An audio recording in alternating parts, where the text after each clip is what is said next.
Bom dia, amores. Passaram bem esse mês? Tudo certinho? Quer dar as boas-vindas ao chefe da equipe? Foi só o Gabriel? Não, vocês todos estavam. Hum.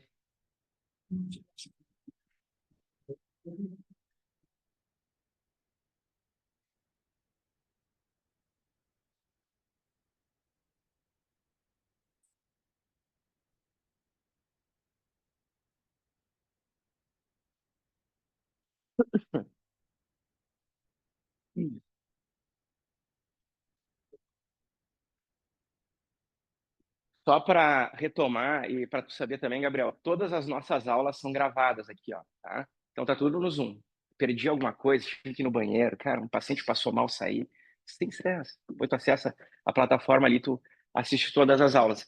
A gente sempre tem um problema de gravação, então a gente está tentando com o microfone, só que o microfone no meu computador não adaptou, aí eu uso o AirPod, algumas vezes cai. Mas, enfim, pelo menos a parte escrita vocês vão ter toda ela, tá? A gente já comentou alguma coisa de histórico com vocês, de parte inicial. Hoje a gente vai começar na parte de cirurgia, tá? E essas aulas vão se misturando. Daqui um pouco é cirurgia, daqui um pouco é prótese, daqui um pouco aqui são conceitos básicos.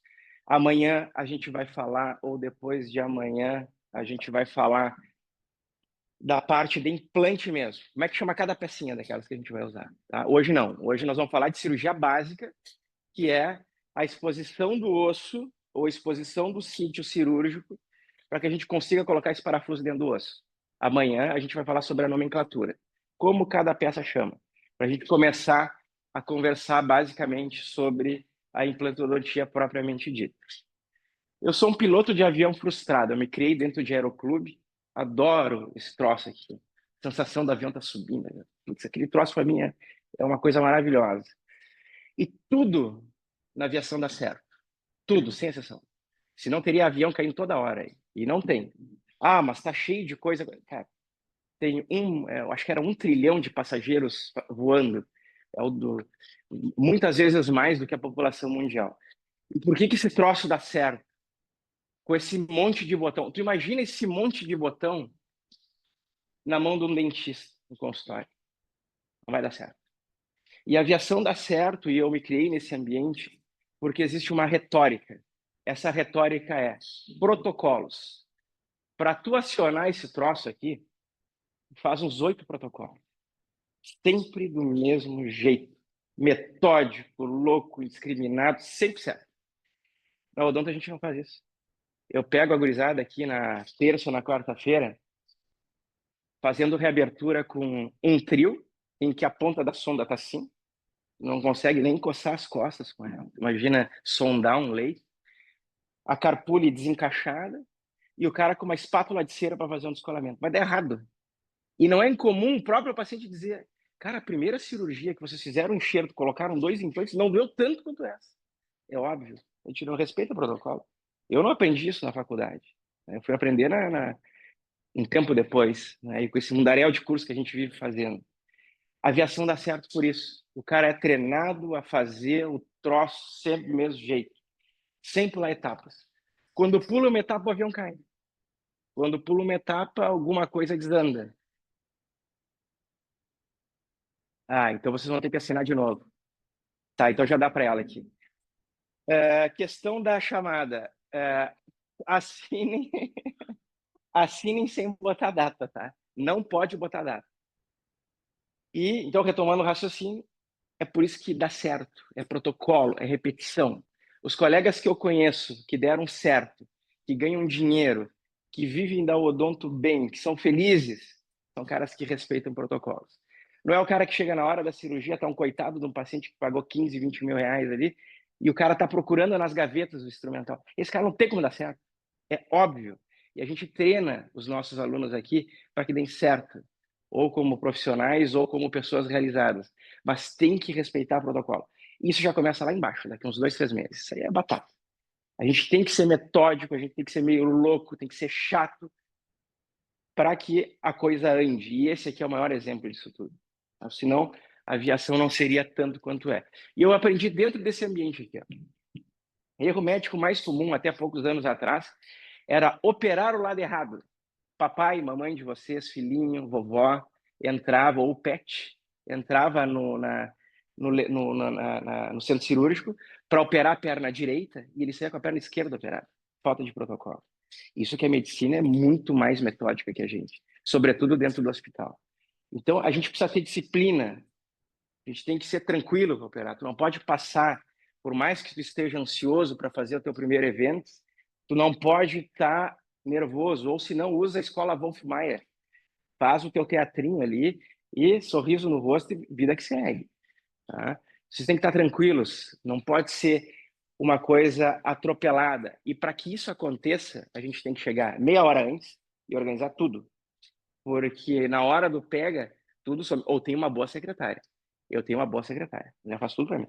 Eu chego, sento o meu bumbum no mocho e tá tudo pronto. Tá? Mas até que a gente chegue num treinamento do teu auxiliar, isso leva um tempo. Eu levei 10 anos para conseguir isso. Tá? Então, eu convido que vocês façam isso de maneira adequada. Rotina metódica, material completo. Eu não conheço profissão que seja mais rentável que a odonto. Vocês estão, no meu ponto de vista, e eu melhorei a minha vida com a implantodontia porque eu era bucofacial, sabe? Cirurgia bucomaxilofacial.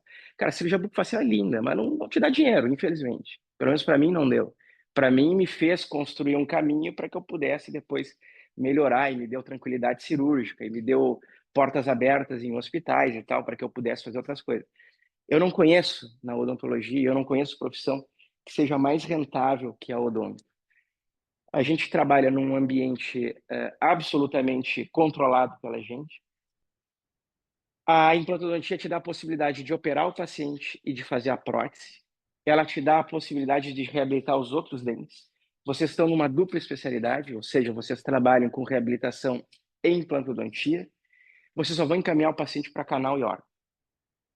Conheço profissão que te dê mais oportunidades. O otorrino não faz hospital. O cirurgião plástico não faz dermato. A gente faz tudo, se quiser. Né? Então, essa profissão ela é absolutamente rentável do ponto de vista financeiro e também nos permite trazer para o paciente um tratamento completo. Vocês vão ser reabilitadores do curso. Só que, em contrapartida, a gente precisa dessas duas coisas aqui. Material completo, você tem que ter uma gaveta cheia de implantes. É invariável que a gente não respeite isso. E o material tem que ser de qualidade.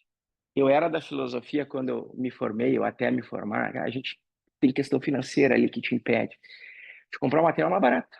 E, pô, eu vou comprar um porque eu posso comprar 3 desse mais barato que vai ser o mesmo valor de um bom. Cara, na Implanto não casa muito isso. A gente já vai ver amanhã. Na prática, eu pedi para uma colega trazer os materiais de uma empresa que a qualidade é melhor. Eu quero que vocês experimentem esse material, em que o porta-agulha não é R$ 80, ele é 500. Mas vocês vão ver a diferença na facilidade de se trabalhar. Né? Quando a gente faz anestesia, vocês já devem ter se dado conta disso, dependendo da qualidade da agulha, o paciente não vai reclamar do pós, ele vai reclamar da afta que ficou na vestibular. E quando a gente dá um ponto em X, que vocês vão aprender amanhã, a gente faz 4 furos. Se a tua agulha não for boa, vocês vão fazer 5 aftas. As 4 do ponto, mais a da anestesia. Se a gente trabalha com um fio um pouquinho melhor, essa recuperação do paciente ela é um pouco melhor. E isso aí, o paciente se dá conta. Poxa, eu fiz uma cirurgia com o doutor fulano e a minha recuperação com esse foi bem melhor. O que será que tem de melhor? Ele cobrou um pouco mais. Pô, então a técnica dele deve ser mais apurada.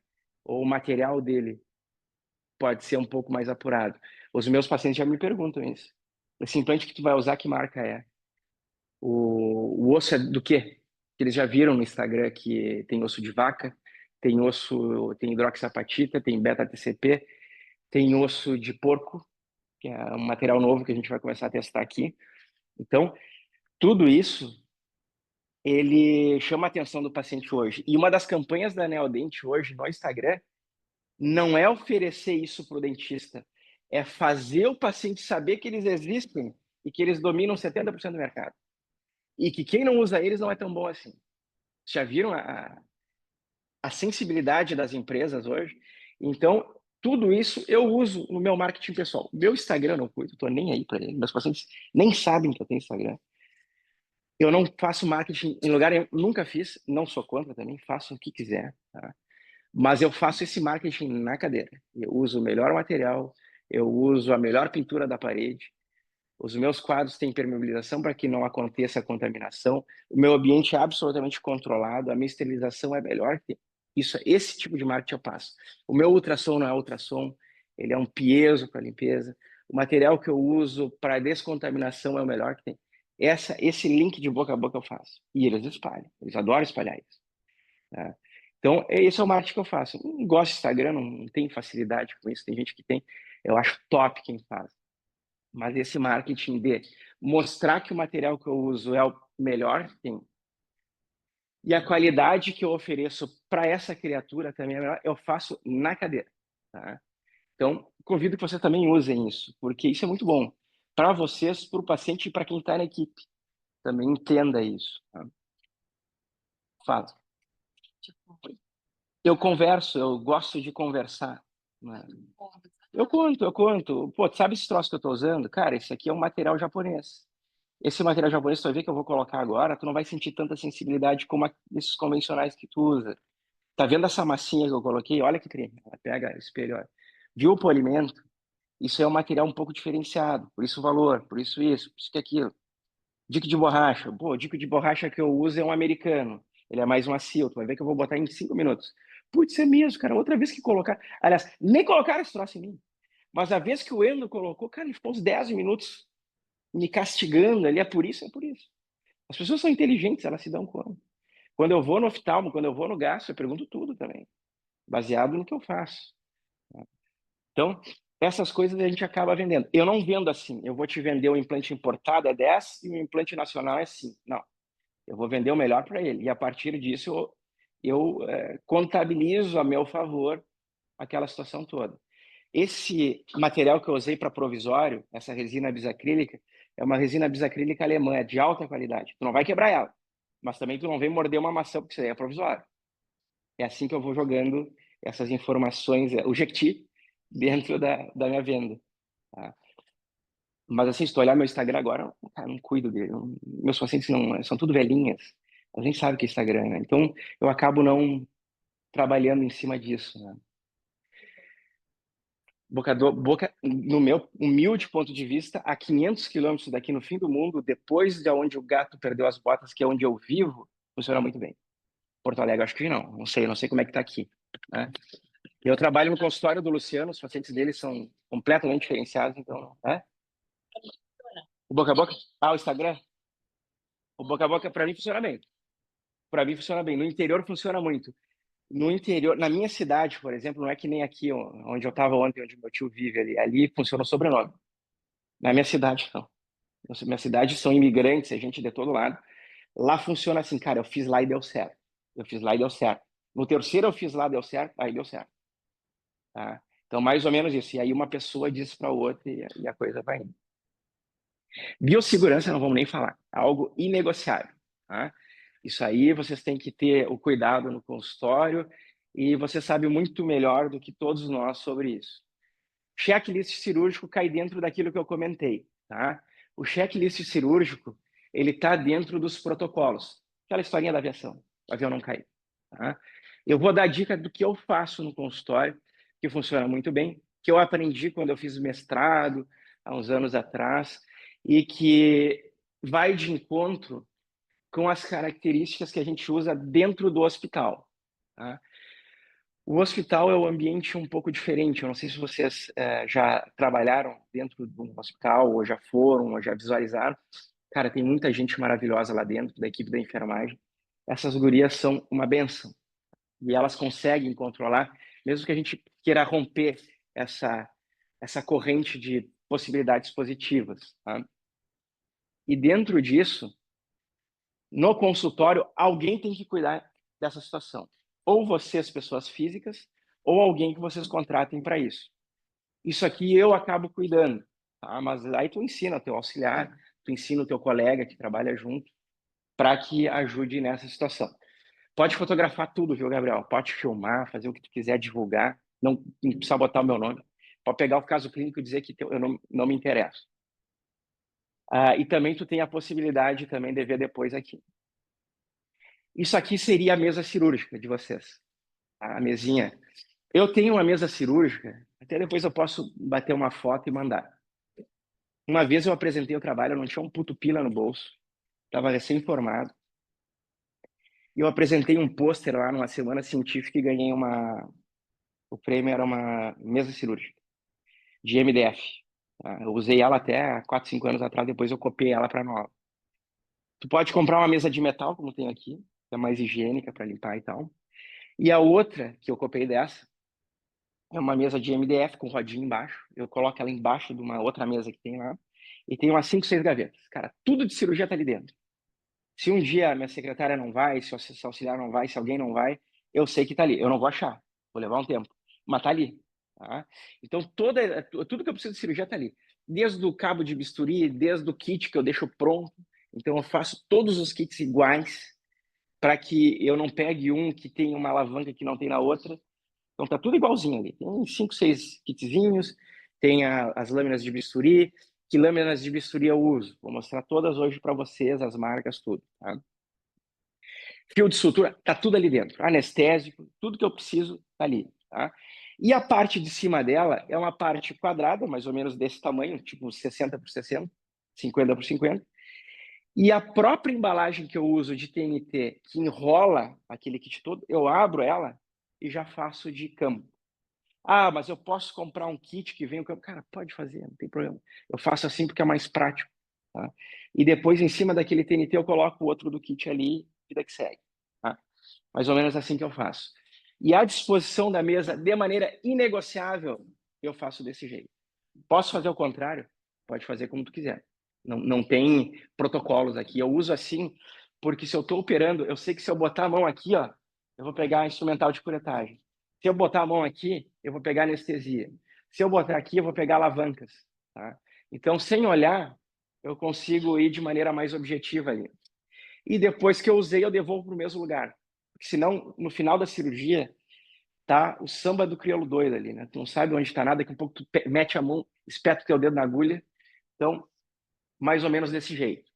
Anestesia, incisão, tudo que eu uso para incisar. Então, vai ter bisturi, vai ter algum descolador mais afiado, vai ter lâmina de Beavers, vai ter alguma outra lâmina oftálmica ali que a gente acaba usando.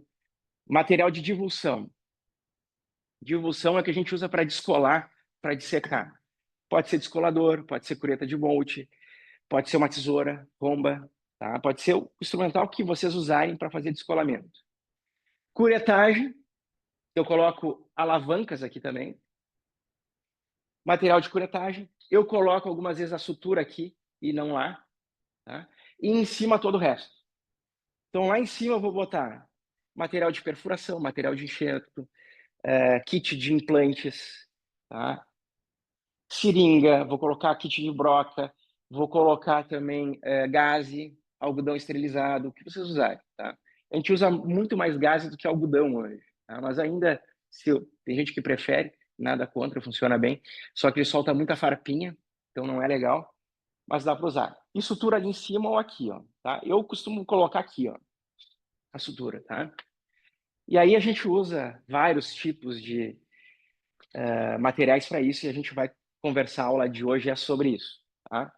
Não sei se é parecido com o que vocês fazem. Deve fazer. A gente aprende assim, né? A gente aprende assim na faculdade.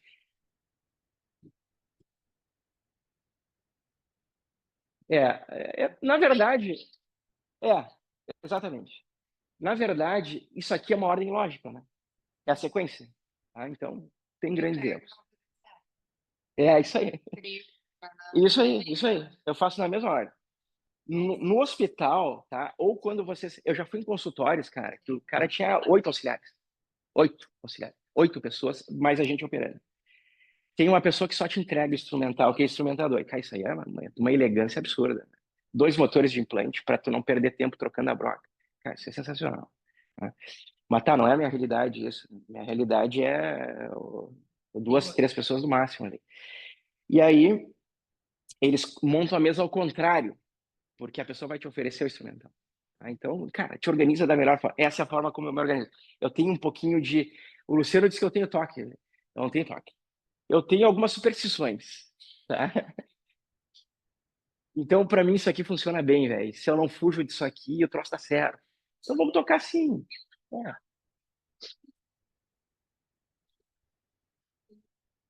é isso aí.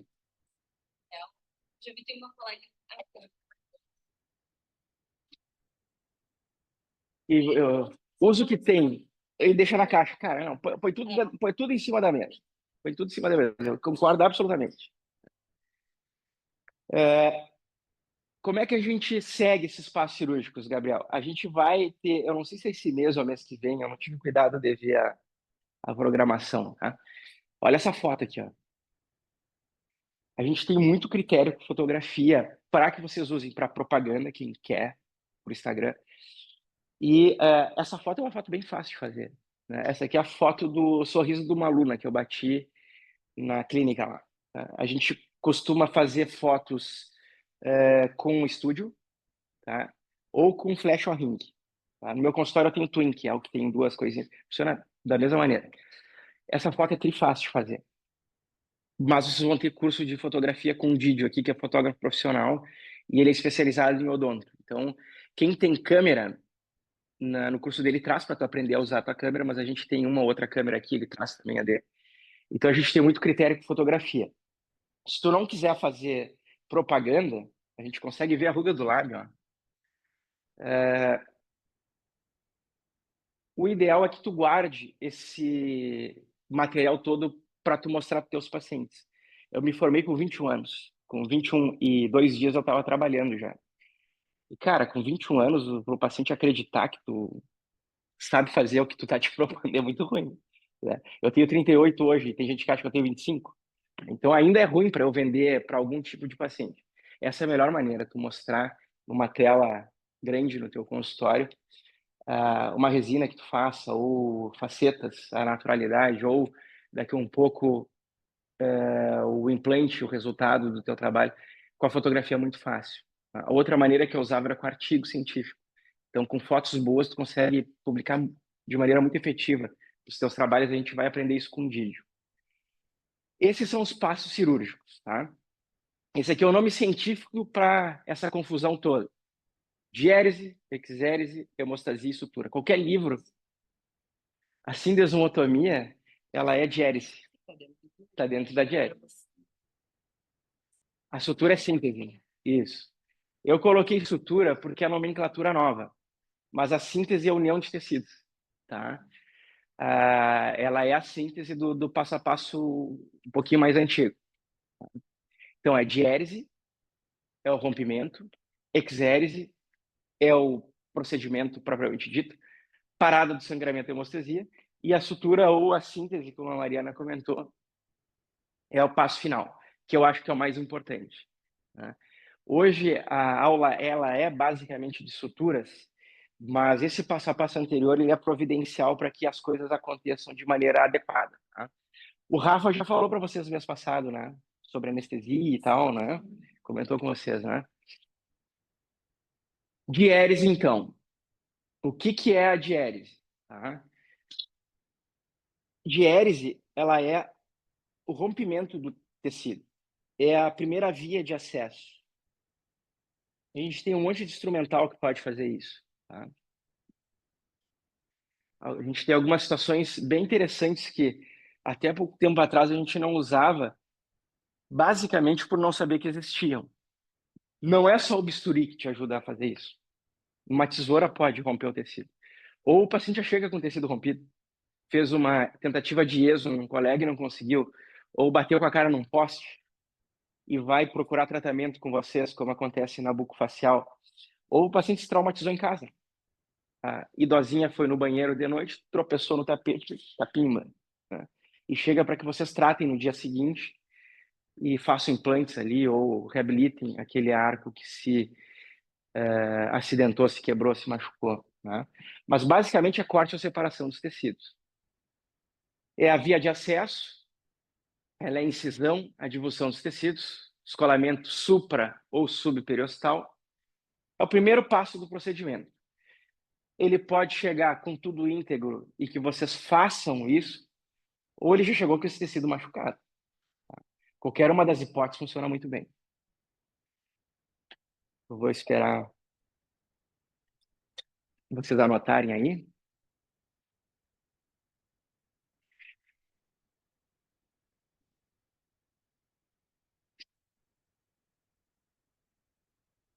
Olhem esse caso. Esse caso é um caso bem comum. Tá? Essa pacientinha a gente terminou de reabilitar, deve fazer uns 6 meses.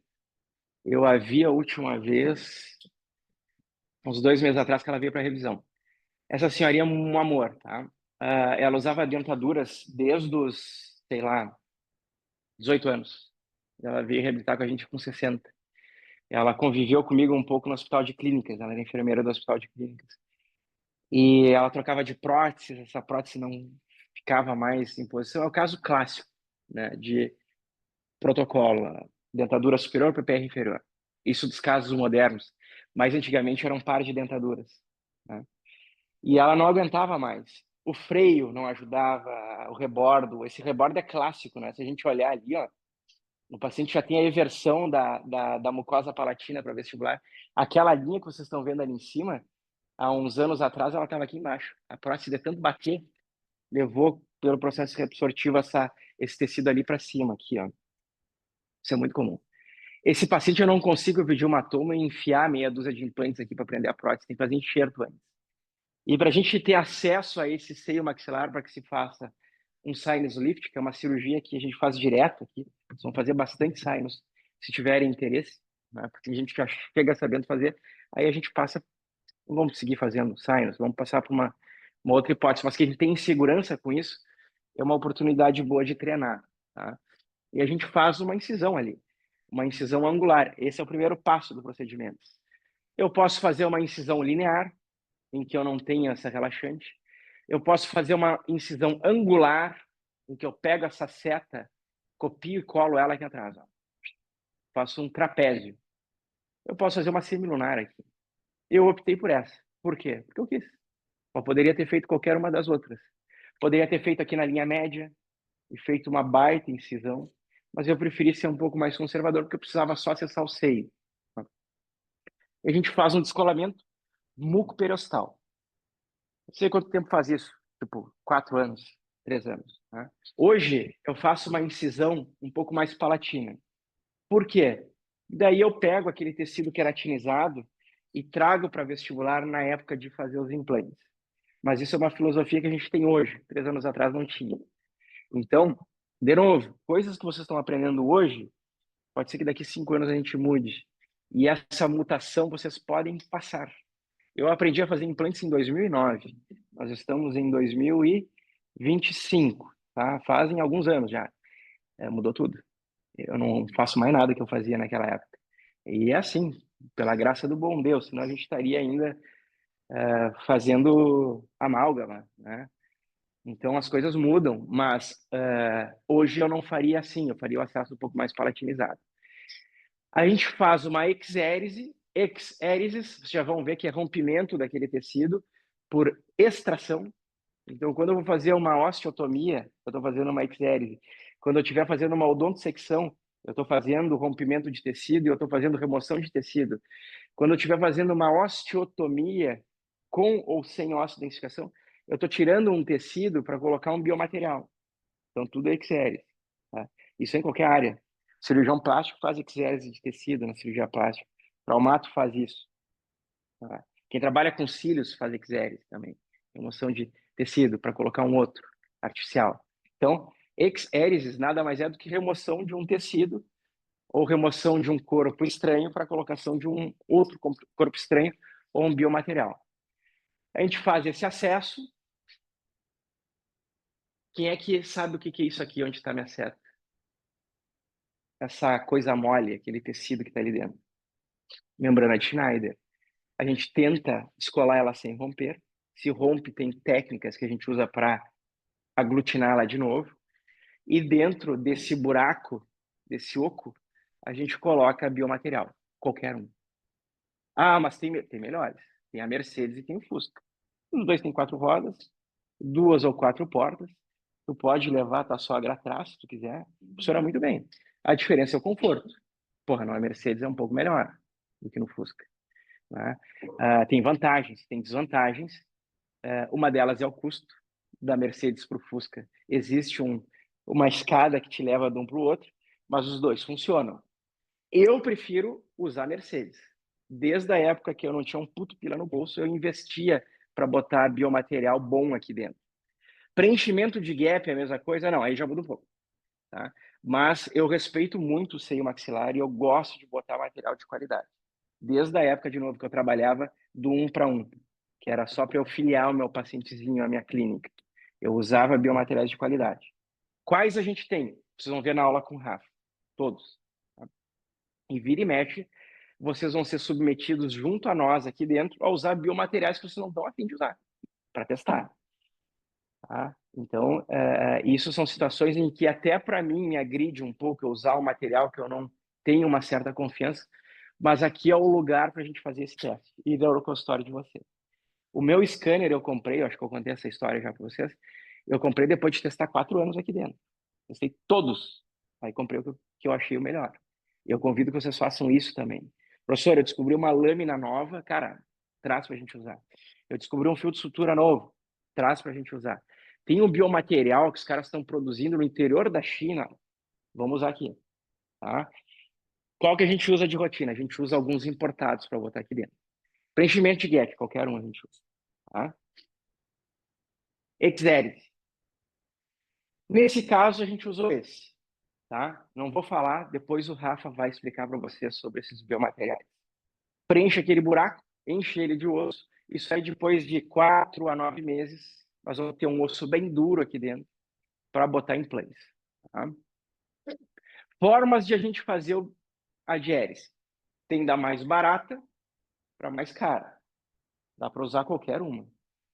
Eu costumo usar o bisturi convencional. Tá? Qualquer um. Qual é o que tu usa? Cara, eu compro na Kramer. Tem uma marca específica. Putz, eu preciso fazer uma incisão, um procedimento um pouco mais delicado, que eu vou fazer um manejo de tecido, eu vou tirar um enxerto do palato para recobrir espiras ou para recobrir o meu procedimento de instalação de implantes, ou a minha extração, ou um defeito. A gente vai usar uma marca um pouquinho melhor. Tá? Mas qualquer uma funciona bem.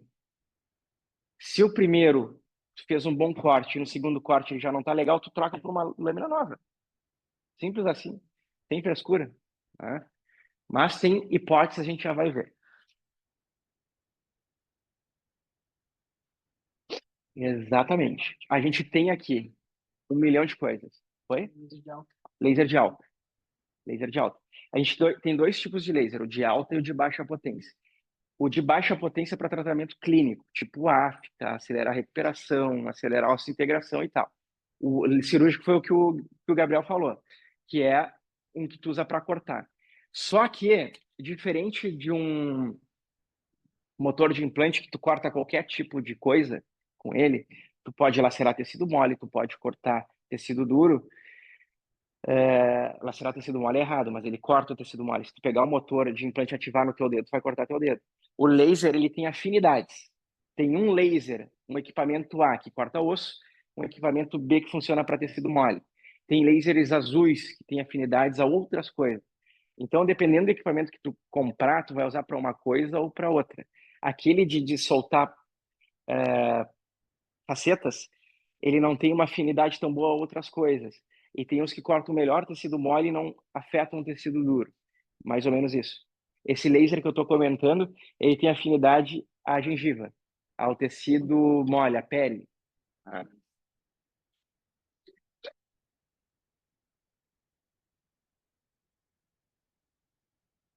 Quanto é que ele custava?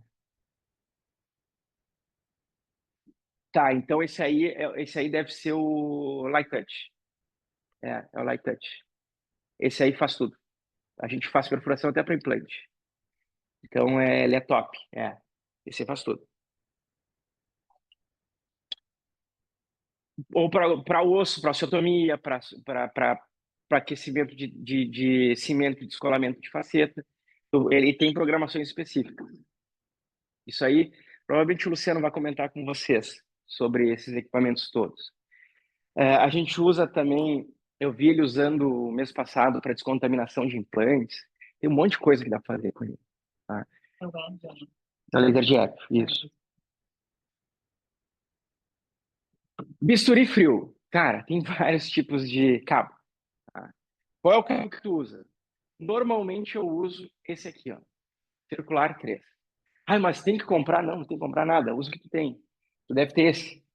Esse aqui é o cabo número 3 convencional, que todo mundo usa. Tá? Qual é a vantagem de um bisturi circular? Isso aqui é uma caneta. Tá? Então, quando a gente usa uma caneta, consegue fazer qualquer movimentação com ela. E tu tem uma outra possibilidade que é girar na ponta do teu dedo. É por isso que ela serve. Quando a gente usa um cabo de bisturi dessa maneira, tu consegue fazer incisões retas. Sim, sim, ou assim. Mas tu tem dificuldade de girar ele na tua mão, ele te escapa da mão. Então, para procedimentos periodontais, esse é o melhor. Cara, eu não tenho nenhum. Compra esse. Porque esse é o mesmo preço desse. Esse aqui faz tudo o que esse faz. Esse aqui não faz tudo o que esse faz. Então, em tese, pela matemática, o cabo circular reto, eu acho que é o melhor, do meu ponto de vista. Ah, mas eu não tenho. Eu tenho 5 cabos. Usa esse, vai funcionar. Tá? O 3 normal. Não precisa comprar outro. A gente tem cabo com reguinha, a gente tem cabos com anatomia um pouco diferente, que não escapam tanto da tua mão. Por que que esse aqui tem ranhuras aqui e esse tem ranhuras até aqui? Porque esse aqui é para cirurgia médica, hospitalar, em que tu pode segurar aqui e tu pode segurar aqui com a mesma firmeza. Se tu tem que entrar num tecido mais profundo, tu vai pegar ele mais de longe. Só por isso. Esse aqui da mesma maneira, só que esse aqui tem régua para tu medir se tu precisar. A gente precisa de régua na cirurgia para medir o quanto da broca tu vai cravar dentro do osso que tu vai usar na tua osteotomia. Então, a gente pede que vocês coloquem uma régua de endo junto nos kits para tu medir quanto tu vai entrar em profundidade. Se tu tem um cabo com régua, não precisa ter a régua de endo. As minhas réguas da endo eu usei tudo para cá, não faço mais endo. Mas, graças a Deus. Eu não tenho, não nasci para isso. Não tenho esse talento. Então, tudo no meu material de endo eu uso. As limas eu uso para fazer anatomia de dente posterior. E a régua de endo eu uso para cirurgia. Basicamente isso. Esse é o meu conclave com a endo hoje. Isso aqui não precisa, tá? Isso aqui é para cirurgia geral. Então, tu pode segurar aqui e tu pode segurar aqui. Cirurgia geral é a parte da medicina que opera intestino, tecido mole, né?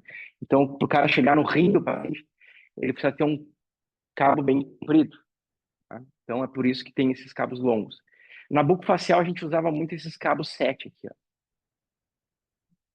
A gente trabalha mais em área posterior, né? Só por isso.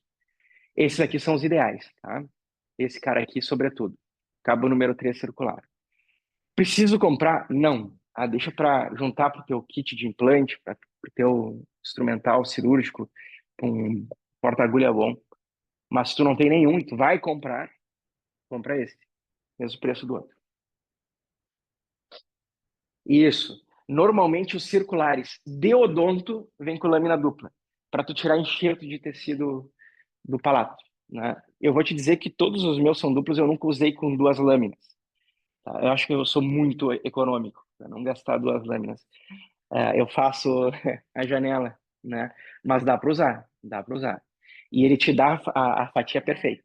Te dá a fatia perfeita. Quem faz pério, cara, caras trabalham na metade do tempo do que eu, por exemplo, tá?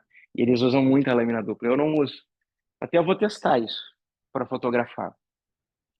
E, meu, se tu fores entrar na Speedgraph agora, ou na Cremer, vocês vão ver que tem várias opções. Várias opções. Tá? Qual delas eu convido vocês a usar? Todas essas aí que vocês estão vendo, não. Isso aqui é cirurgia geral. A lâmina 11 a gente usa muito para estética. Lâmina 12 eu uso muito para alguns tipos de incisão, que vocês vão ver na sequência. Mas basicamente a gente trabalha com a 15 ou com a 15C. Tá?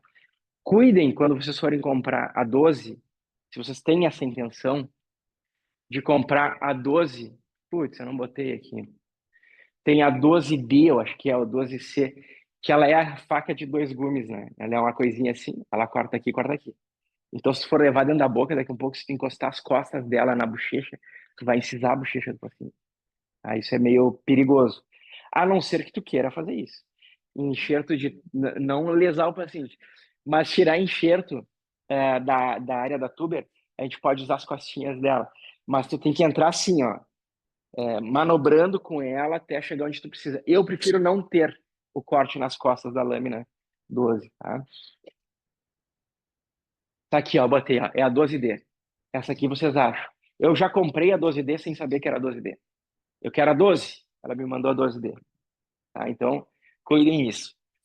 A 10, cara, fora do rosto, tá? Então, se vocês não forem fazer drenagem, essas coisas, nem compro. Eu tenho dinheiro para comprar só duas. Compra a 12 e compra a 15C. Compra duas caixas da 15C e uma caixa da 12. A 12 vão usar bem menos. Tenho dinheiro só para pica-pau. Que bonitinho.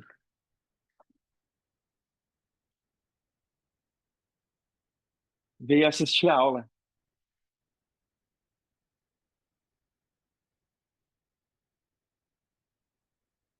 Esse é o pica-pau mesmo, né? O do Packer, do Pet Vermelho. Aham. Gostou das lâminas, cara? Vai te facilitar a vida, Magrão.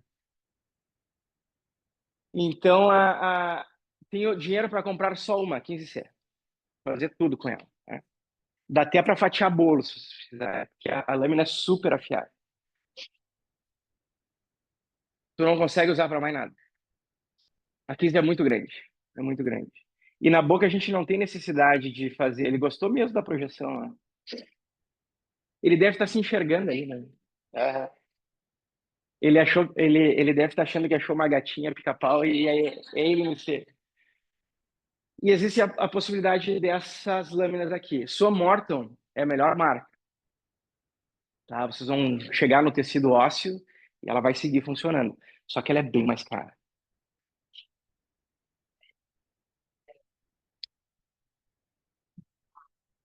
É muito diferente. É.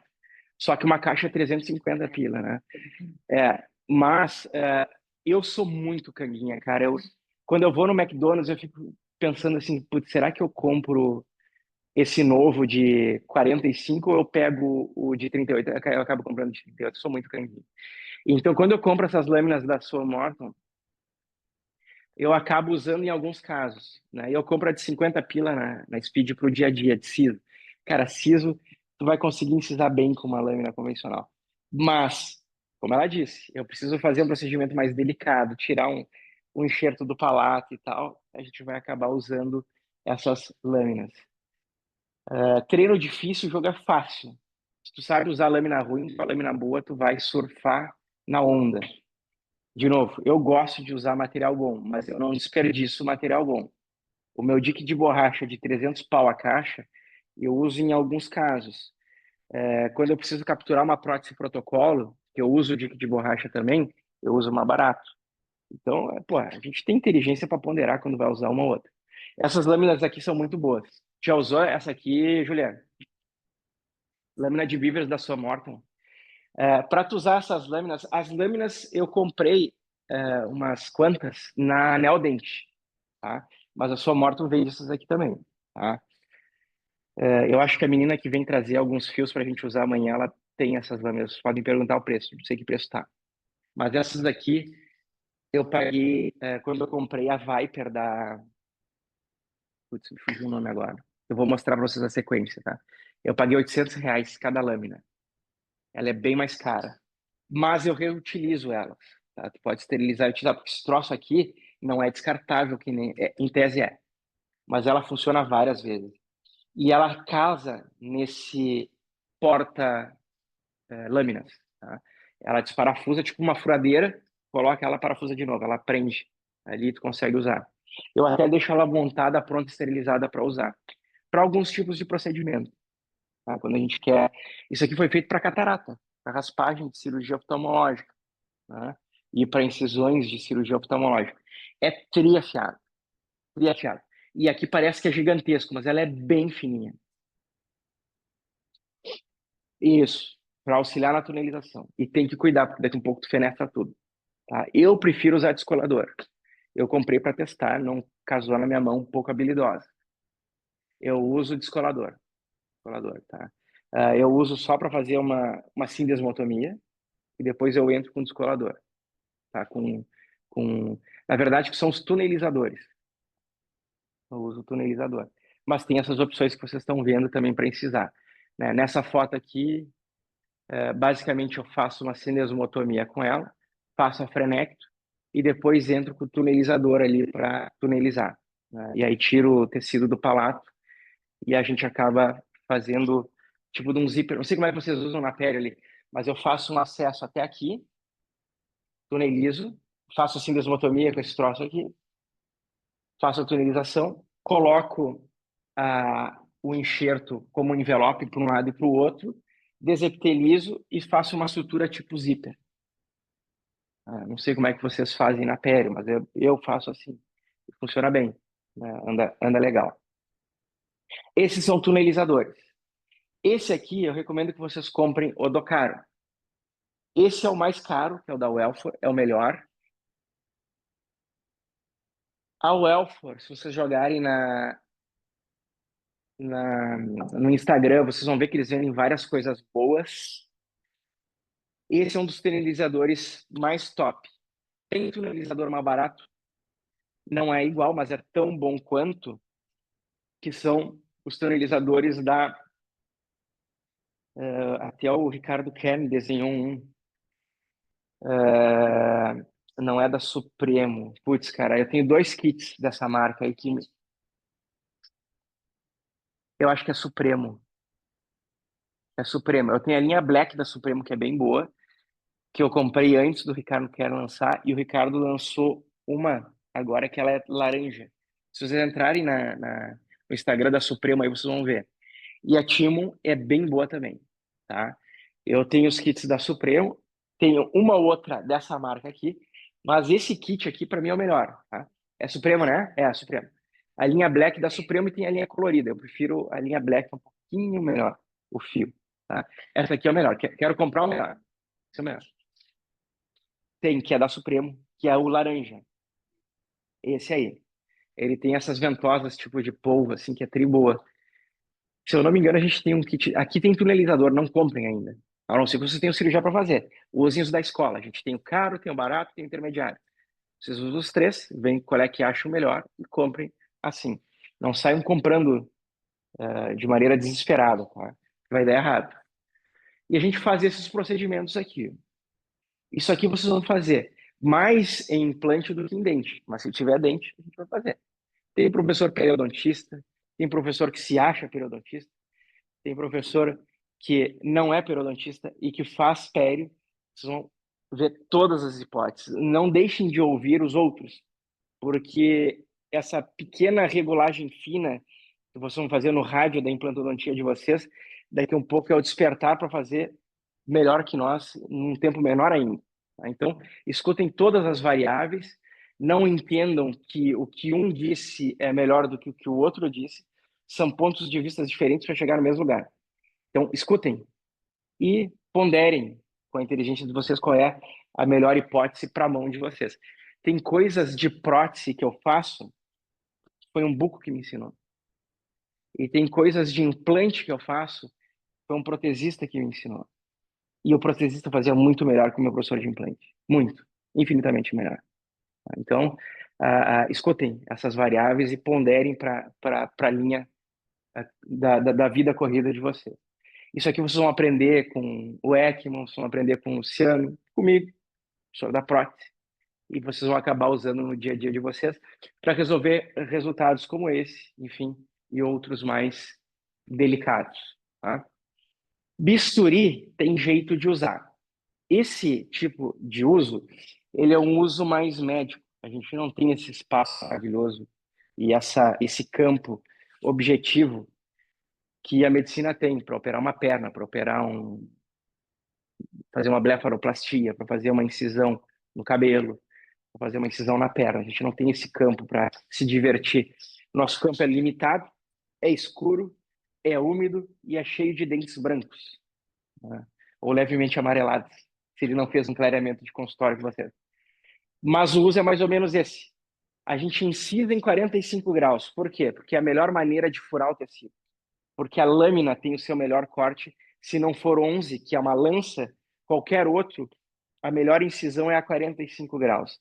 E no momento em que tu incisa, tu faz esse movimento até verticalizar o teu cabo, porque tu tem o melhor uso da lâmina nesse tipo de corte. Dá para fazer isso na boca? Cara, nem sempre. Às vezes a tua incisão é 1 milímetro, 1 centímetro, 1,5 centímetros, são 15 milímetros, né? Então não tem essa diversão toda. Mas se vocês puderem usar nesse espaço curto esse tipo de corte, vocês vão ter a melhor efetividade da lâmina. A lâmina, há uns anos atrás, os avós de vocês pegaram, tá? Os meus avós, talvez os meus pais, ou os bisa, não existia cabo descartável, não existia lâmina descartável, não existia cabo não descartável esterilizado. Existiam facas de cozinha para fazer incisão. A lâmina, até há pouco tempo atrás, era chamada de faca. Era uma faca tramontina, Solingen. Era assim que eles faziam. E eles afiavam como um açougueiro para fazer incisão. Então, esse tipo de evento, ele segue mais ou menos a rotina do que era feito no passado. No passado se usavam facas. Olhem nos filmes antigos, tem um livro que é A Era da Cirurgia, uma coisa assim, que ele fala disso, né? A pega da lâmina de faca, e por isso que chama lâmina de faca, alguns tipos de corte de lâmina de bisturi, eles eram pegos assim que a gente pega para cortar uma picanha, né? Depois, com as cirurgias mais delicadas, as amputações são feitas assim. A gente começou a usar dessa maneira, né? Tudo que a gente pega de instrumental assim para fazer força. A gente pega uma alavanca assim, fazer força. E o movimento é do punho. Tu não consegue fazer um movimento melhor do que esse. Movimentos mais delicados a gente pega na ponta do dedo. Tem alavancas apicais, que a gente pega assim, faz um movimento mais delicado. Até é difícil tu pegar esse instrumental e fazer um movimento mais delicado. Mas com esse aqui é mais fácil. Por isso que os instrumentais que a gente usa na odonto, eles têm esse formato, né? Então, não são formatos quadrados assim. Observem as facas de cozinha. Elas têm esse corte. As facas mais apropriadas para desossa, elas têm o cabo nesse formato, para que tu consiga trabalhar de maneira mais adequada, girar isso aí. Isso a gente trouxe da culinária, da cirurgia geral de amputações, esses tipos de instrumentais. Então, se dê em conta que, quando tu for comprar um instrumental que te faz usar dessa maneira, ele é mais bruto. O fórceps é assim, a alavanca de extração ela é assim. Quando tu for comprar uma alavanca apical, ela tem esse desenho, que é para tu conseguir fazer esse manejo. Vocês observaram que o cabo número 3 ele era assim, e o Swan Morton, aquele lâmina de Beavers, ele tinha esse desenho, que é para tu usar assim. O oftalmo usa assim. Se ele errar, ele fura o olho do paciente. Ele descola áreas que ele não precisa descolar, sensíveis. Então, eles têm esse desenho. Então, a gente vai usar alguns porta-agulhas, na sequência eu vou mostrar assim, e outros porta-agulhas assim. Esse aqui é mais delicado, olha o jeito que eu pego. Porta-agulha normal, que eu pego com uma tesoura, eu faço o movimento de punho. O porta-agulha de Castroviejo, eu trabalho com a ponta dos dedos. E tem um porquê. A gente já vai ver isso.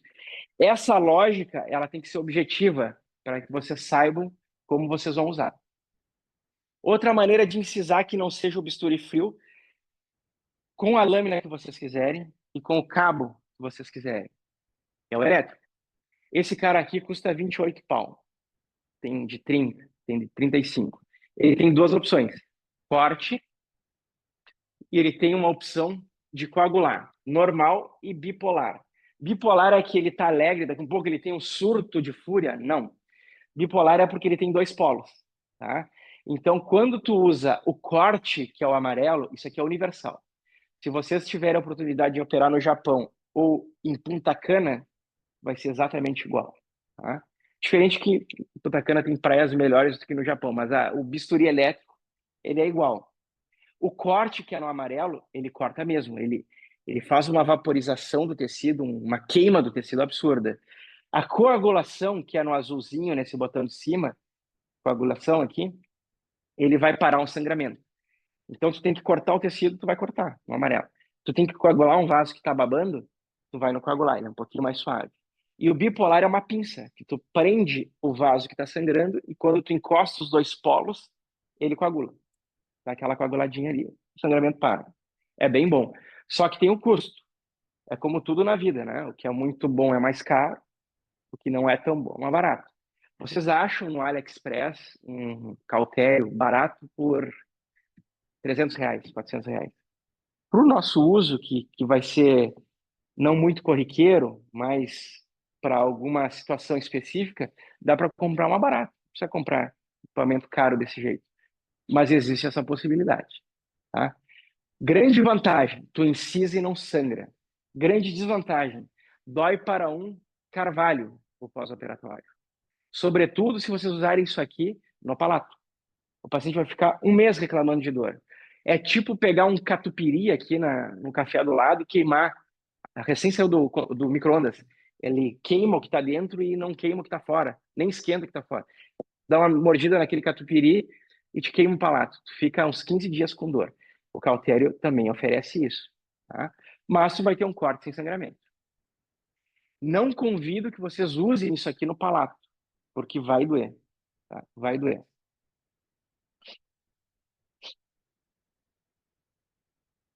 Pode. Tá? Porém, tu tem que promover uma queimadura muito absurda para fazer uma necrose em longa distância, tá? Normalmente o que se diz é que o aumento da temperatura acima de 50 e poucos graus, 56, 58 graus, tu vai gerar uma necrose de 2 milímetros. Inclusive se tu fizer uma perfuração no osso e não refrigerar.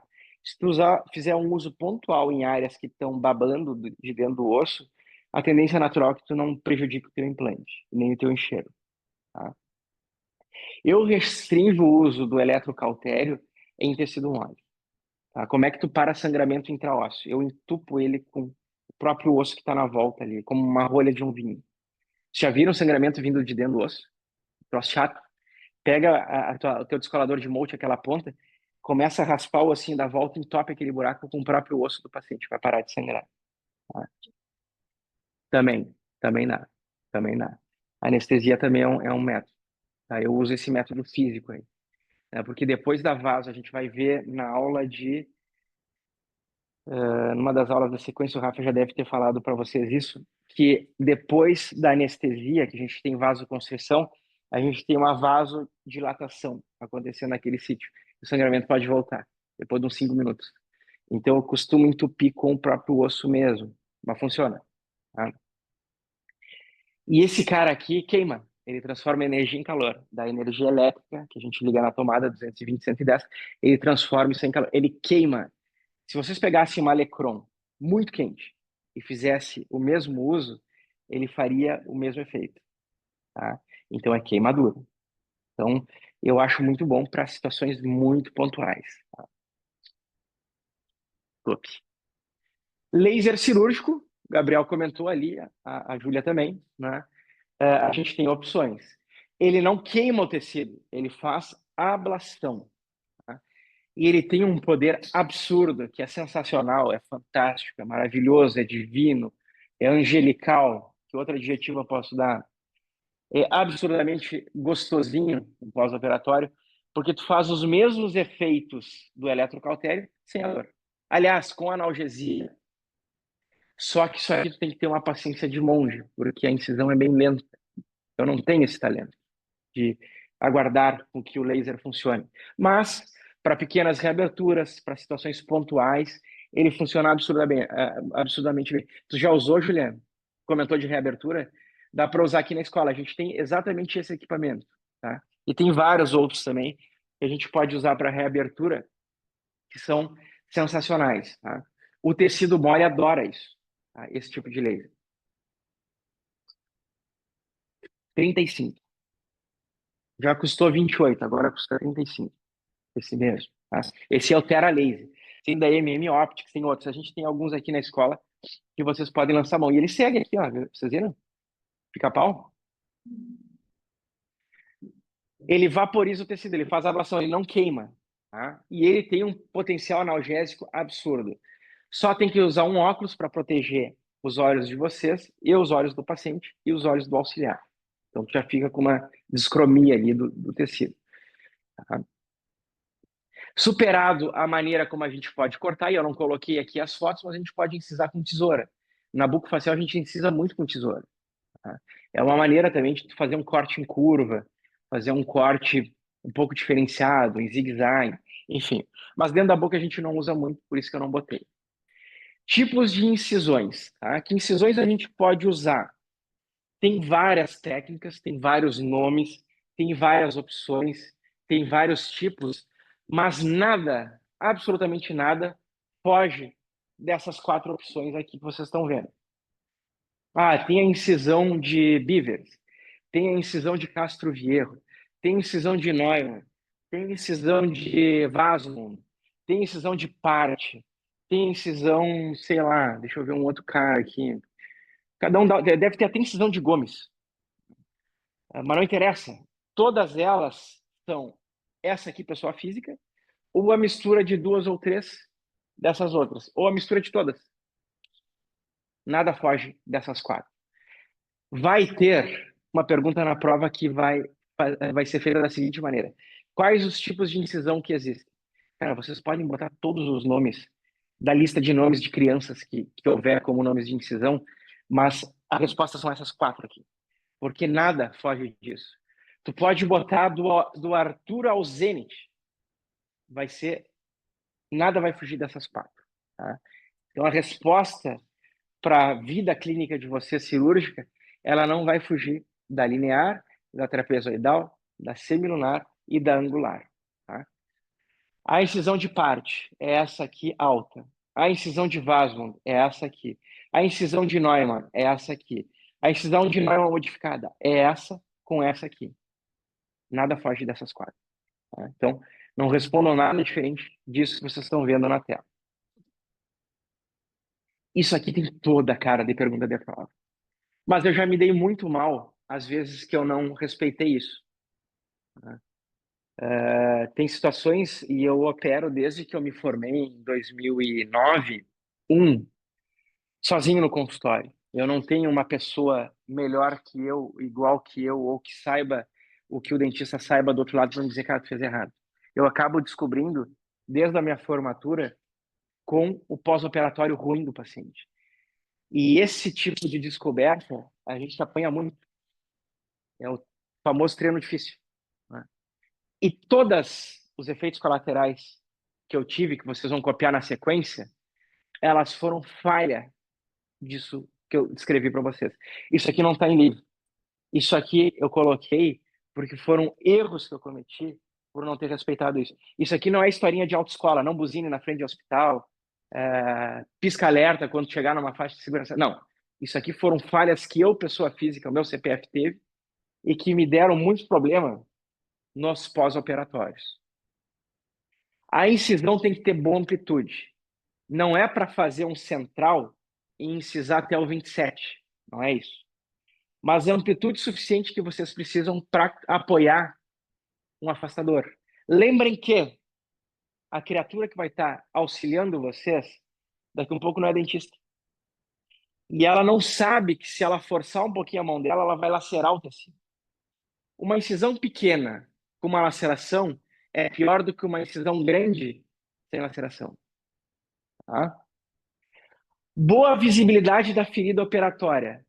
Por um CATSO, a gente precisa entender que eu tenho que enxergar o que eu estou fazendo. A não ser que eu faça uma cirurgia guiada. Aí eu não preciso enxergar. Flapless. Apesar do que a gente tem cirurgias guiadas com retalho. Mas nós não estamos falando disso. Nós estamos falando de enxergar o que eu estou fazendo. E isso eu tenho que ver.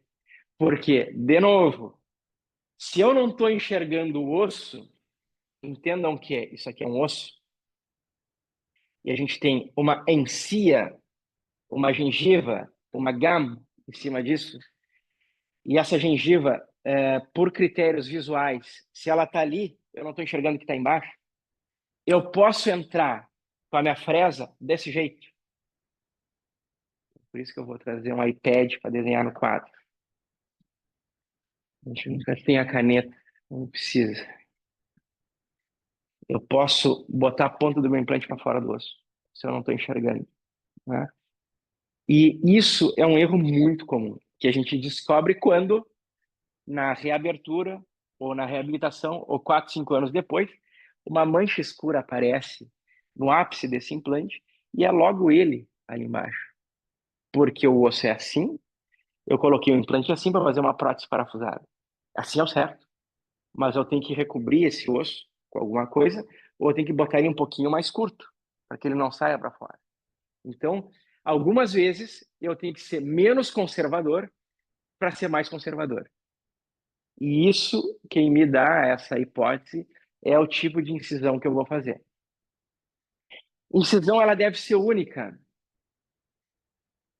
Eu devo fazer como um corte de picanha, em que eu passo a faca de um lado ao outro e tiro a peça inteira.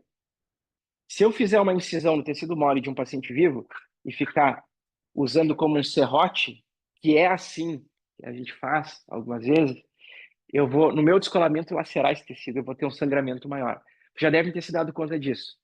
Quando eu faço aquela incisão, quando eu dou o peito do pé na bola, eu acerto ela perfeita, eu faço um corte, eu descolo, não tem sangramento. Mas quando eu lacero o periósteo, cara, sangra pra caramba. É evidente. Quem tem vitalidade, quem tem boa parte da vascularização e inervação do meu tecido é o periósteo. Se o periósteo for lesado, agredido ou descolado de uma maneira em que eu não devo fazer, não posso fazer, ou eu não quero fazer, ele vai sangrar mais, o pós-operatório é pior, o edema é maior. Tá? Então, por isso que uma boa incisão com uma lâmina boa, como a Júlia comentou, ela é um pouco mais cara, mas ela me permite essa qualidade melhor. Eu costumo brincar sempre que, como eu sou ruim, eu tenho instrumental bom. E o cara que é bom com um instrumental ruim já faz sucesso, o cara bom, instrumental bom, ninguém segura ele. Né?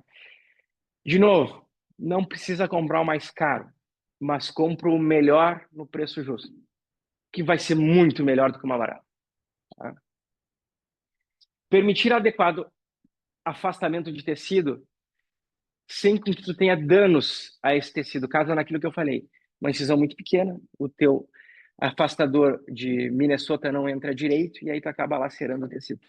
Porque, cara, respeitem o auxiliar, o cara cansa de ficar afastando o tecido para você. Eu tive, na época que eu estava em formação, eu cheguei a ficar 10 horas de pé numa cirurgia ortognática sem me mexer. Quando eu saí, eu não conseguia caminhar depois, né? Então, é ruim. Entendam que a pessoa que está ali do outro lado, ela não está muito curtindo a vibe. Então, pelo menos dê um campo adequado para que ela consiga, ou ele consiga afastar para você. Base ampla, isso é lei. Eu já vou mostrar para vocês. Tá? Imaginem o seguinte: vou fazer uma incisão para fazer uma cirurgia de um cisto entre caninos. Eu tenho que fazer uma incisão ampla. Eu tenho que ter tecido sadio na periferia do tecido que eu vou suturar. Isso é regra cirúrgica. É tipo, não passe no vermelho. Posso passar? Vou fazer o que tu quiser. Papai do céu deu uma vida para cada um estragar do jeito que a gente quiser. Eu estou só dando a regra convencional. Quando a gente tem uma lesão, a minha incisão ela deve ser mais ampla do que esse sítio. Tá? Então, por exemplo, vocês enxergam isso aqui? Tá difícil, né? Eu prometo que na próxima eu vou melhorar esse visual, tá? Mas vamos pegar uma área anterior aqui. Eu tenho um canino, eu tenho um lateral, eu tenho um central, eu tenho um outro central, eu tenho um lateral e tenho um canino aqui. E eu tenho no meu arco maxilar um cisto aqui. A minha incisão vai ser de canino a canino ou de lateral a lateral. Na pério, a gente procura sempre esconder as incisões relaxantes. Tá? Posso fazer de molar a molar e descolar tudo? Pode. Eu acho um exagero. Tá? Mas a gente acaba fazendo uma incisão mais ampla do que o meu sítio. Eu não vou restringir a minha incisão a isso aqui. Porque se porventura essa minha incisão for essa minha lesão for um pouco maior, eu não vou ter acesso a essa área, eu vou ter que fazer uma outra incisão, e aí eu vou ter retração de tecido, eu vou ter recuperação inadequada desse leito. Então, a tua incisão e o teu descolamento sempre serão maiores do que a lesão que tu tem para tratar, tá? Basicamente isso. Vocês notaram outra coisa? Que a minha incisão, ela foi aberta, ela não foi constricta, assim? Por quê? A vascularização, ela vem daqui de cima. E se eu fizer uma incisão nesse sentido, essa minha papila aqui pode necrosar, porque eu vou cortar a vascularização que veio até ela. Ah, mas isso vai acontecer? Cara, é difícil. A não ser que tu maltrate muito o teu tecido. Mas vocês imaginem o seguinte: estou fazendo todo um auê para recuperar o meu tecido da maneira mais adequada possível, e eu tenho uma retração de 0,5 milímetros da papila desse canino. O paciente vai olhar e vai formar um black space ali. Do outro lado não tem isso. Pior ainda se é na linha média. Então, essa delicadeza toda de manejo, em que a gente permite com que a base da nossa incisão seja mais ampla do que a parte mais cervical ou apical dessa incisão, vai me permitir que eu não tenha perdas. Tá? E isso me faz entender que a base da minha incisão ela tem que ser ampla em relação à região apical para que eu não tenha perda de vascularização.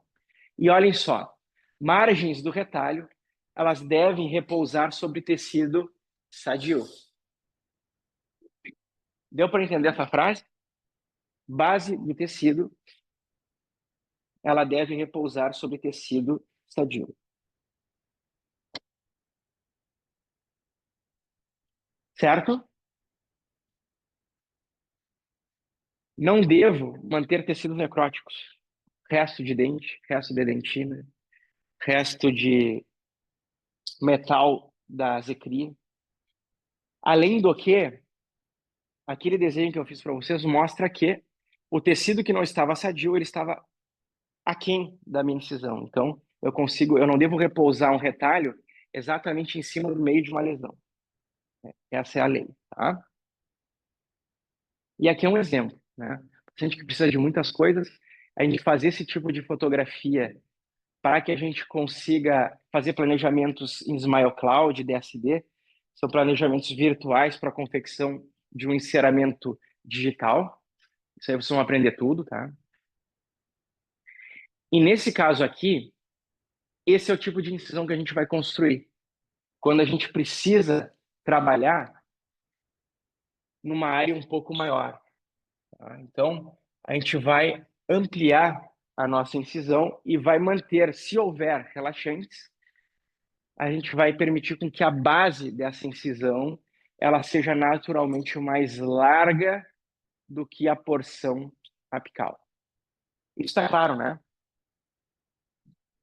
Vamos de novo. Essa minha relaxante jamais vai ser assim. Na pior das hipóteses, reta. Na hipótese ideal, divergente. Essa é uma incisão de Neumann modificada. Se eu eliminasse esse corte aqui, ó, e ficasse Neumann.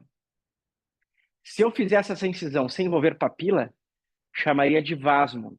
Porque teve uma criatura uns anos atrás que resolveu dar o nome para a incisão. Simples assim. Esse é o tipo de incisão que a gente vai dar preferência quando precisar fazer incisões desse tipo. Bases amplas em relação à papila. Tá? Eixo Y e eixo X, matemática. Vocês nunca imaginaram que fosse usar matemática em odonto?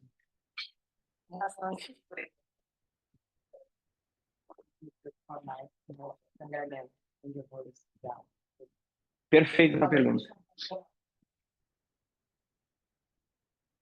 A área que mais vai sangrar é posterior, e eu já vou te mostrar uma foto disso, posterior de maxila.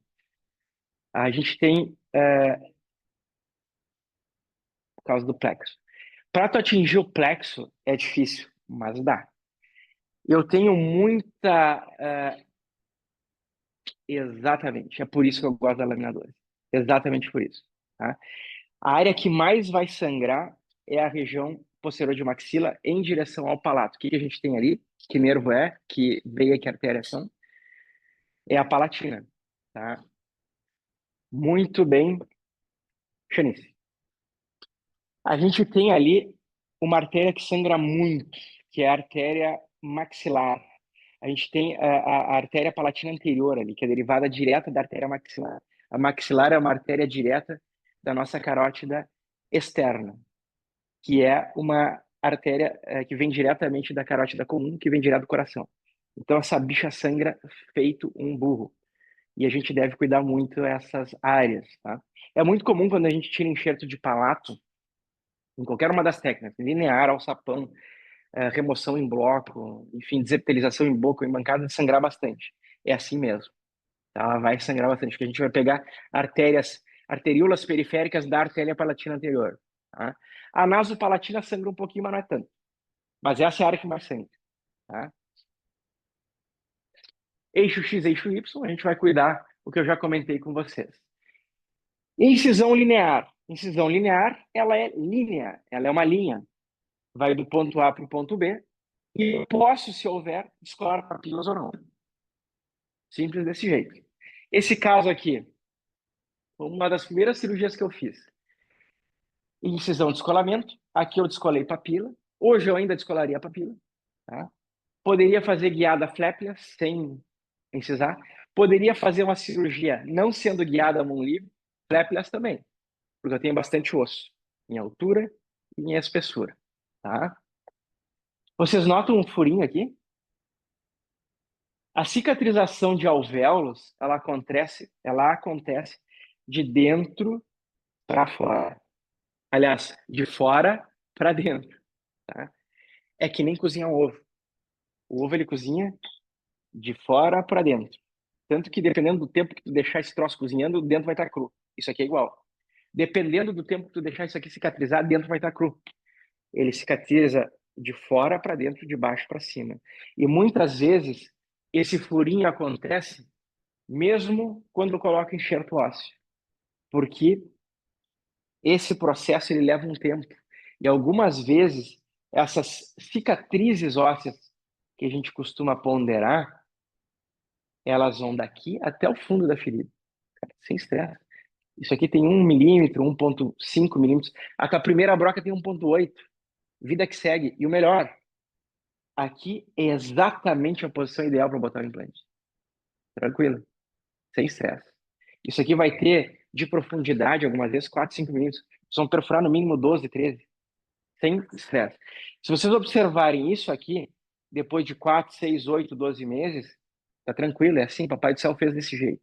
Levam anos, algumas vezes, para que essa cicatrização aconteça e se finalize.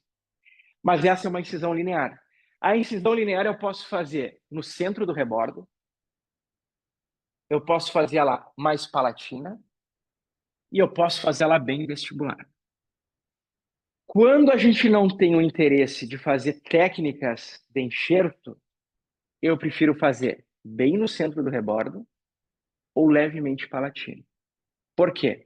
Para aproveitar tecido queratinizado. As nossas orações de 2, 3 anos para cá têm sido em cima do tecido queratinizado. Antigamente eu rezava muito porque os implantes dessem certo. Hoje os implantes costumeiramente dão certo, né? A não ser que tenha algum equívoco muito grande. Mas hoje a gente promove mais essas orações aí em direção a tecido queratinizado, tá? Invariavelmente. Pode ser que isso mude, tá? Mas até então se mantém nisso. Qual é a diferença de uma incisão linear para uma incisão envelope? Envelope, ela usa papilas além da tua área de abordagem. A nossa área de abordagem aqui é o dente 24. Se eu tivesse incisado aqui e aqui só, eu teria uma incisão linear. Eu escolhi uma papila a mais de cada envelope. Já ouviram falar em incisão envelope, né? Já ouviram falar? É uma das incisões que a gente mais usa. Tá? Como no exemplo da próxima, aqui é uma incisão linear. Nessa próxima aqui, eu fiz uma incisão envelope, porque eu descolei essa papila aqui. Botei 2 implantes. Esses implantes nem existem mais. São implantes de hexágono interno da neodente. Vocês viram que esse implante está nível ósseo? É o implante bone level. Se eu tivesse enterrado ele um pouquinho mais, eu teria um implante intraósseo, que são os implantes que a gente costuma usar hoje, tipo Cone Morse. Tá? Então a gente vai discutir muito sobre isso. Não é comum, e boa parte das vezes é errado, eu botar o implante para fora do osso. Ou ele vai ser bone level, ou ele vai ser intraósseo. Mas não tem o implante tissue level da Straumann? Tem. Esse eu vou botar uma parte dele para fora do osso. Isso a gente vai discutir na sequência, tá? Mas acostumem-se a ver imagens assim, ó. Ou a bone level ou intraósseo. Já estou aproveitando esses ganchos para que vocês já vão acostumando o olho de vocês. Olha que bonita essa foto. Cara, essa foto dá paz, né? Tem osso pra caramba, cara. Isso aqui é que eu desejo para os meus amigos, tá? Tudo que a gente deseja para os amigos, a gente ganha em dobro depois. Nesse caso, a gente costuma fazer incisões lineares. Isso é uma incisão linear. Se ela tem 10 centímetros ou 1, ela é uma incisão linear. Tá? Então, não quer dizer que esse desenho aqui seja uma incisão diferente de uma incisão linear. Não é. Isso aqui é uma incisão linear. Se eu fizer uma incisão relaxante aqui atrás, é muito comum. Eu gosto de fazer isso. Me facilita o descolamento. Eu vou ter uma incisão em ângulo, certo? Se eu fizer uma incisão lá na linha média, os meus 1,90 m não me ajudam, mas se eu fizer a incisão aqui, ó, eu vou ter uma incisão linear. Se eu fizer uma incisão linear aqui, e uma incisão linear aqui, e uma incisão linear aqui, eu vou ter um trapézio. Ah, mas Vasmo disse que a incisão é dele. O problema é dele. Esse cara já morreu há muito tempo. Uma incisão trapezoidal. Simples assim. Se eu fizer uma relaxante aqui, uma linear aqui, e uma linear relaxante aqui, eu vou ter um trapézio, certo? Se eu fizer mais uma aqui na linha média, eu vou ter um trapézio aqui e um trapézio aqui. Tudo é linear, angular, trapezoidal ou semilunar. Nada foge disso. Eu costumo fazer uma relaxante de cada lado e descolo tudo. Para ficar mais fácil ainda descolar, faz mais uma na linha média para reabilitações totais. Vai te facilitar muito a vida. Tá? E não vai atrasar tua sutura em nada. Muito. A gente faz pequenas incisões para blocos de enxerto, a gente faz pequenas incisões para instalação de implantes, a gente faz pequenas incisões localizadas para sinus lift, ou a gente pura e simplesmente faz incisões grandes para fazer tudo numa etapa só. Tá? Nesse caso, a gente vai recolocar um bloco que deu errado na região anterior. Hoje se faz isso, até se faz, mas a gente costuma, naturalmente, trabalhar com implantes inclinados para evitar uma etapa de enxerto. Tu imagina, observando essa situação bem sangrante aí, que esse paciente não vai ficar 6, 8 meses sem dentes. Ele vai usar uma dentadura. Como é que a dentadura não vai bater nesse bloco aí? É ruim, né? Então a gente costuma inclinar implantes e tentar colocá-los nessa situação para promover já de imediato uma carga imediata, uma reabilitação nesse sentido. As pequenas incisões me permitem isso. Incisões maiores também me permitem isso. Depende do teu afastamento, da boa amplitude, de que tu consiga enxergar e que teu sítio operatório esteja disponível para que tu aplique a técnica que tu bem entender. Foi tu que me perguntou, Julião, onde é mais difícil de sangrar, né? Onde é mais fácil de sangrar, aliás, desculpa. Aqui, ó. Não, mas eu faço para vestibular. Eu não mexo no palato. É por isso que eu faço as relaxantes. Isso aqui acontece quando vai para palatina. Esse aluno é um cara muito bom, os caras mais talentosos que eu vi trabalhar. Ele já se formou há um bom tempo. Ele é do interior. Ele trabalha muito com cirurgia. E a gente vai fazer um protocolo, a mão livre. Ele fez as incisões e eu disse para ele, cara, na toma a gente viu que o maxilar dele é do tamanho de uma bola de golfe. Cuida na hora que tu for descolar lá. E na hora que ele foi descolar lá, Vocês notam que tá cheio de tecido mal descolado aqui. O descolador dele escapou e ele foi direto na palatina. E aí começou um sangue, um sangue, um sangue. Aí ele me chamou e disse, cara, tá sangrando, eu não consigo parar. Já tô 10 minutos apertando ali. E aí a gente foi atrás, deixa eu ver se eu consegui. Ó, aí eu sentei, comecei a respirar, já tinha os implantes aqui. E olha aqui, ó. Aí eu consegui pinçar, aí parou de sangrar, diminuiu o sangramento absurdamente. Mas vocês notam que a foto dá uma certa agonia, né? Muito sangue, muito sangue. Olha a disposição de implantes que ele conseguiu. O cara é habilidoso. Foi um equívoco ali, escapou, escapa. Tá? Mas esse sangramento vira e mexe voltava na hora do procedimento, porque o aspirador puxava a área que a gente tinha pinçado e aí começava a sangrar de novo. Mas essa é a área que mais sangra, tá? Uma mosquito. Deixaram ali. Deixamos ali, tá? Daria para cauterizar. Eu não gosto de cauterizar essas áreas. Outra opção, mete o dedo, fica segurando. Mete o dedo ali, o cara começa a nausear.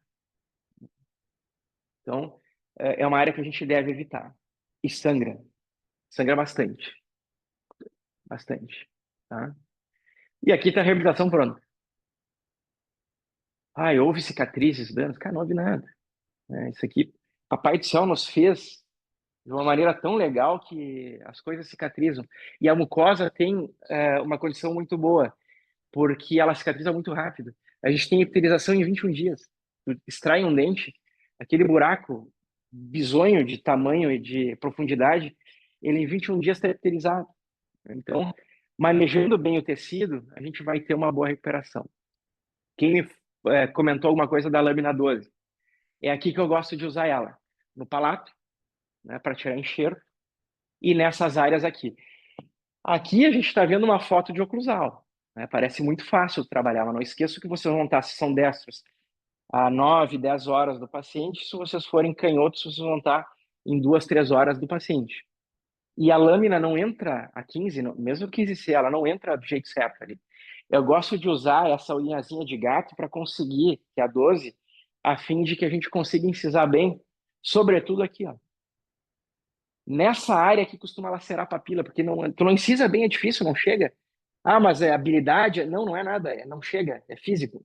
Então, com a lâmina 12, tu consegue fazer, e esse bisturi deveria estar ao contrário, tá? Tu consegue incisar exatamente aqui onde tu precisa. Se eu for operar aqui na escola daqui uns 2, 3 meses e eu receber uma lâmina 15, eu vou ter que incisar com a 15? Não. Chega lá para a menina e pede a 12. Porque ela tem uma ordem para montar os kits em que ela vai botar um determinado anestésio, que é o bastantão que serve para tudo. Ela vai botar um determinado fio de sutura e ela vai colocar um tipo específico de lâmina 15 normal. Tá? Ah, eu preciso de uma 15C. Leva a 15 e pega a 15C. Ah, eu preciso de uma 12. Leva a 15 e pega a 12. Eu não quero anestesiar com mepivacaína, eu quero anestesiar com articaína. Pede para ela. Ela não vai dar para vocês porque ela está treinada a fazer dessa maneira, que é o bastantão. Para dentística, para cirurgia, para implanto, para prótese, para reaberturas na pério, enfim. Tá? É o kit que ela está acostumada a fazer e ela faz os 18, 20 kits para vocês da mesma maneira. Mas tem a lâmina aqui. Experimentem no consultório fazer isso, se você tem uma cirurgia amanhã. Tá? Vai funcionar melhor do que a 15. Eu garanto para vocês.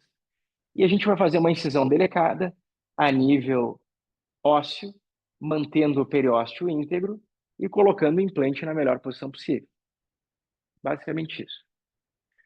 Essa incisão em H, ela deve ser feita porque ela facilita o descolamento. Coisas que facilitam a diérese de vocês. Uma anestesia superostal. Então, o que é isso? Injeta o anestésico embaixo do periósteo. Vocês vão notar de imediato que aquele tecido aumenta um pouco de volume e que aquele tecido fica branco. É sinal que deu certo.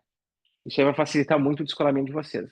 E uma outra dica que funciona bem é usar nesse Czinho que vocês estão vendo aqui, a ponta do bisturi de vocês, já para ir soltando esse tecido.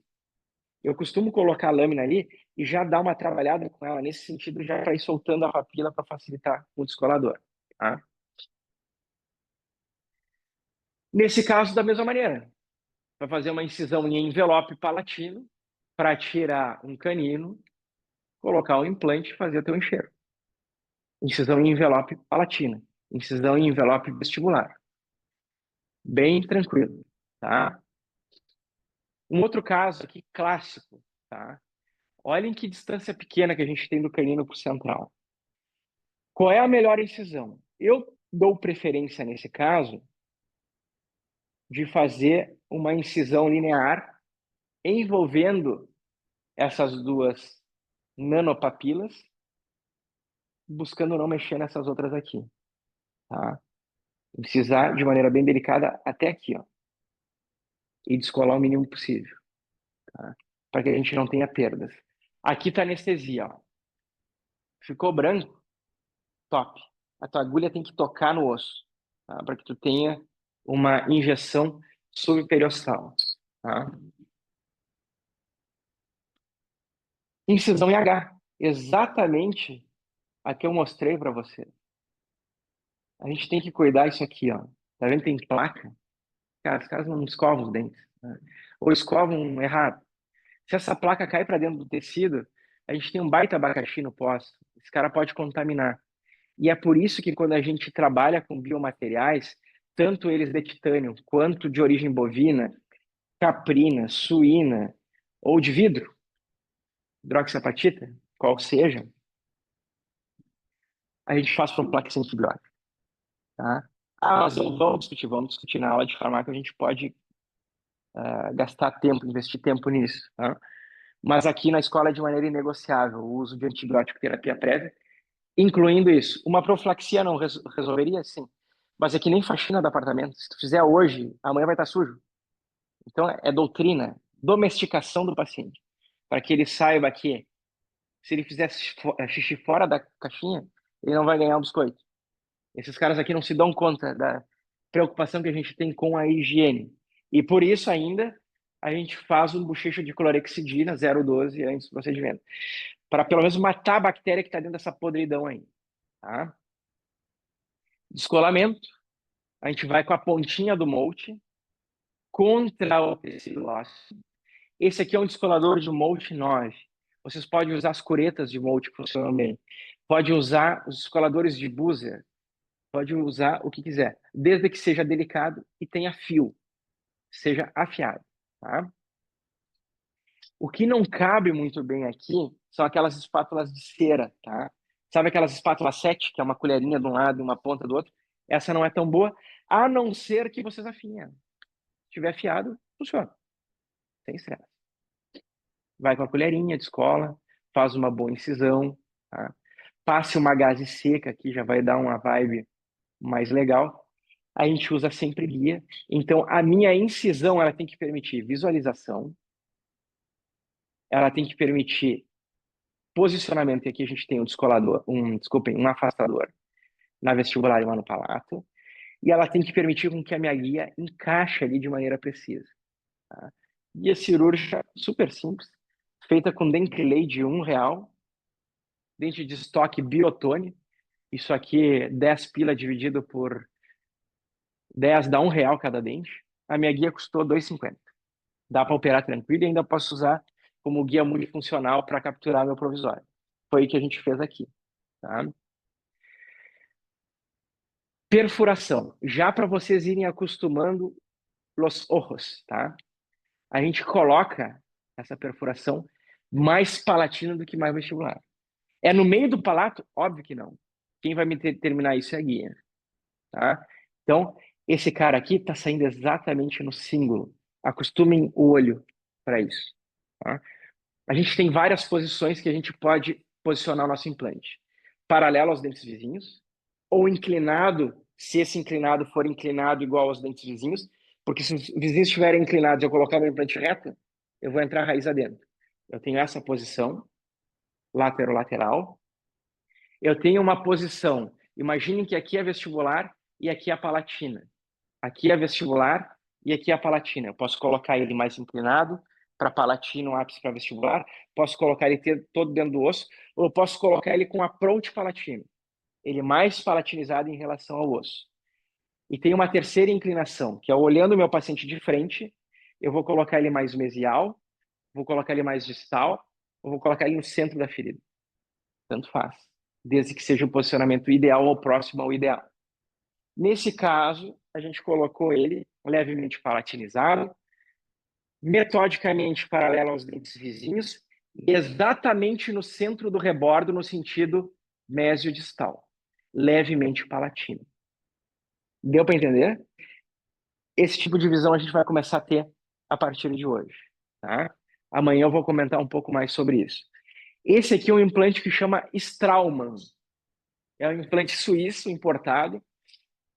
A Neodent comercializa ele hoje como Straumann. Na verdade, a Straumann comercializa como Straumann, a Neodent como Neodent. São empresas que se fusionaram. É um implante muito bom. É um implante, de novo, fabricado na Suíça.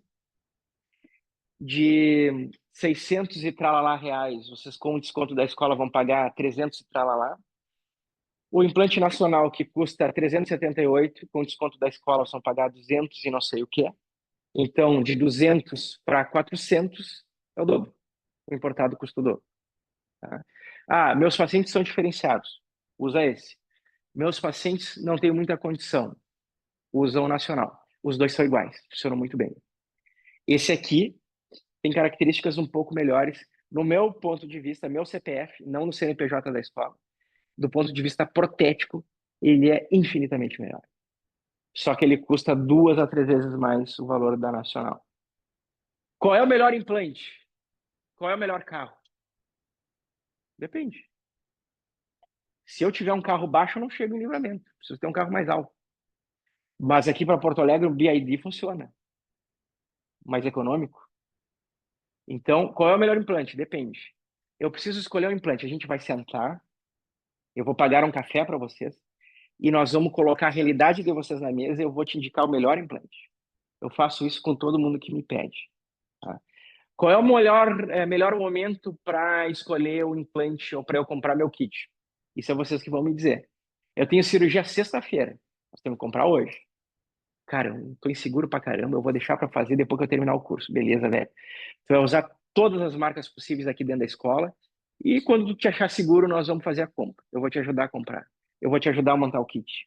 Eu vou te ajudar a selecionar os melhores implantes do teu consultório. Eu vou te ajudar a comprar os componentes protéticos. Eu vou te ensinar a usar esses componentes e vou te ajudar a selecionar um laboratório, se tu bem entender, tá? Então, tem momentos para fazer isso e esse momento é vocês que vão dizer. Eu comecei a fazer meus implantes com 4, 5 meses de curso. É uma opção minha. Eu tive colegas que começaram a fazer implantes antes de começar o curso. E eu tive colegas que se formaram e não fizeram mais implantes. São opções, são escolhas, né? E não sou eu que vou dizer esse momento, são vocês que vão escolher, eu vou ajudar, estou aqui para ajudar. Cara, eu tenho uma cirurgia para fazer na sexta-feira, nós vamos sentar e conversar. Eu tenho uma cirurgia para fazer mês que vem, a gente vai fazer um Zoom depois do horário que eu terminei de atender meus pacientes, e a gente vai conversar com Zoom e vamos discutir teu caso. Faço direto isso, tá? Quase todos os dias. Tá? Então, isso aí não é um problema. Esse implante, por que a gente escolheu esse implante para esse paciente? Sei lá. Mas poderia ser um intraós, poderia ser uma neodente, poderia ser assim, poderia ser conexão, poderia ser pleno, poderia ser qualquer um. Esse método funciona igual para todos. Ah, o Straum é o melhor. Não. Tenta chegar em Livramento com BYD. Não vai. Ah, mas o BYD é o melhor carro do mundo. Não é. Para Livramento, não é. Então, para essa realidade, para esse momento, para essa cirurgia, a gente escolheu um implante de 600 pila. Simples assim.